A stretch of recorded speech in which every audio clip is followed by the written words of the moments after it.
जम्मू काश्मीर में सतत हिमवर्षा बाद एक दिवस बरफवर्षा बंद रहता जनजीवन हाल तो राबेता मुजब थयुं हतुं तो हिमाचल प्रदेशना पर्वतीय विस्तारमां हजू पण बरफवर्षा सतत यथावत छे। आ साथे ज कल्पा, कुफरी, नाराकंडा अने किलोंगमां हजू पण हिमवर्षा यथावत छे।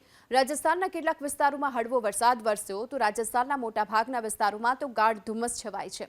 શનિવારની રાત્રે ભારે હિમવર્ષા બાદ માર્ગો પરનો વાહન વ્યવહાર ફરીવાર શરૂ કરવા માટે જમ્મુ કાશ્મીર પ્રશાસનને ભારે જહેમત ઉઠાવવી પડી। આ વચ્ચે જ હવામાન વિભાગે 30 ડિસેમ્બરથી ઉત્તર પશ્ચિમ ભારતમાં શીતલહેરની આગાહી કરી છે, એટલે કે નવું વર્ષ ઠંડીમાં ઠૂંઠવાવા માટે તૈયાર રહેવાની આગાહી કરાઈ।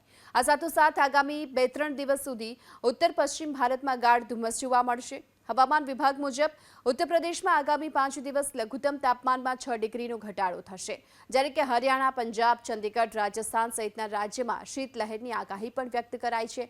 વેસ્ટર્ન ડિસ્ટર્બન્સના કારણે વરસાદ અને બરફવર્ષાના કારણે ઠંડીના જોરમાં ફરી એક વખત વધારો પણ થયો છે।